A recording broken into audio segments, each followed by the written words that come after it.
इस समय आप अपनी टीवी स्क्रीन पर रामलला की मूर्ति का जो 3D मॉडल देख रहे हैं, कुछ इसी तरह की मूर्ति की प्राण प्रतिष्ठा 22 जनवरी की दोपहर राम मंदिर के गर्भगृह में की जाएगी।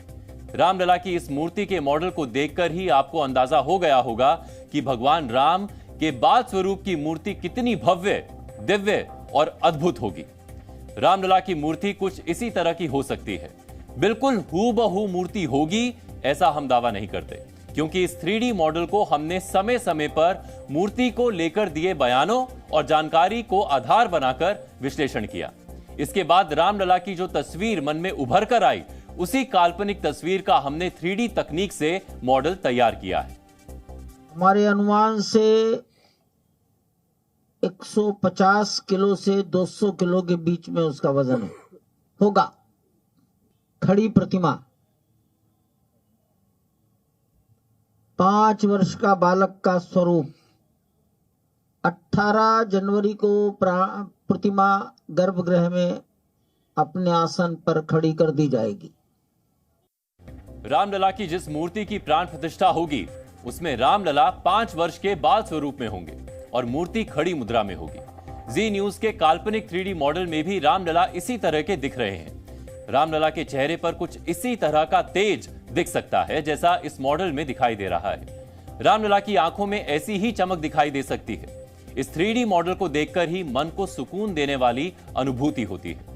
ये 51 इंच लंबी मूर्ति होगी, बाल स्वरूप रामलला का है। और इस बात की भी मुझे जानकारी मिली है कि जो रामलला का माथा होगा, मस्तक, वहां पर एक हीरा नुमा कुछ लगाए जाने की भी योजना है। हालांकि सूत्रों से जानकारी मिली है रामलला के हाथ में धनुष होगा और साथ ही एक जो उनका दाहिना हाथ होगा रामलला की मूर्ति का, वो एक आशीर्वाद स्वरूप में भी होगा और साथ ही धनुष पर भी वो हाथ थोड़ा सा उस दिशा में भी मौजूद रह सकता है, इस बात की जानकारी मिली है। और इसके अलावा एक यह भी सूचना सामने आ रही है कि जो 10 अवतार रहे हैं भगवान विष्णु के, उनसे संबंधित तमाम भाव भंगिमा इस मूर्ति में देखी जा सकती है। और इसके अलावा क्योंकि इस मूर्ति पर रामनवमी के दिन ठीक 12 बजे सूर्य की किरणें भी पहुंचनी है, तो इसके लिए भी उस लिहाज से भी इस मूर्ति को तैयार किया गया है। और जो मूर्ति रामलला की तैयार की गई है, इसे राम जन्मभूमि परिसर में 17 जनवरी को लाया जा सकता है और 22 जनवरी को प्राण प्रतिष्ठा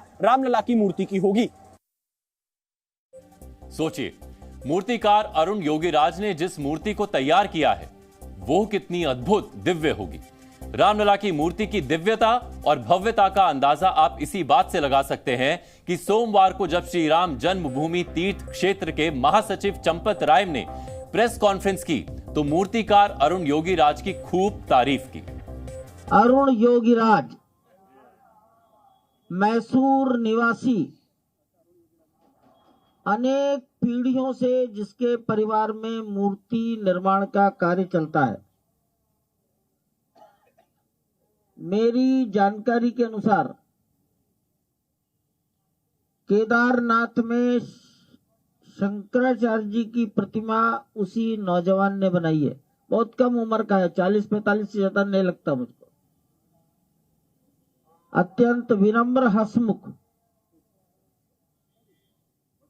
दिल्ली में इंडिया गेट के नीचे, छतरी के नीचे शायद सुभाष चंद्र बोस की स्थापना हुई है, वो प्रतिमा भी उसी योगीराज ने बनाई है, अरुण योगीराज। और जिस तरह से उसने यह जीवन जिया है,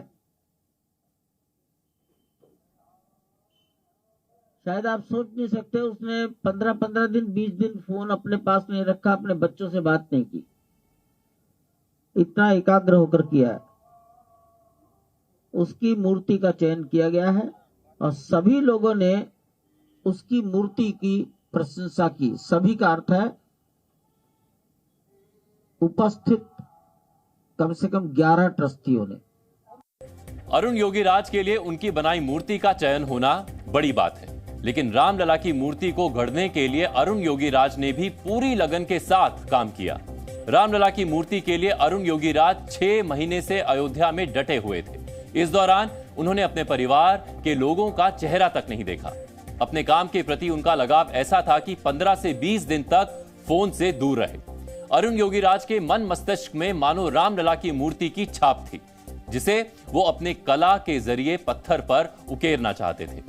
जो मेहनत अरुण योगीराज ने की थी, उसी का नतीजा है कि अब उनके हाथों से तराशी गई रामलला की मूर्ति राम मंदिर में स्थापित होगी। Zee News.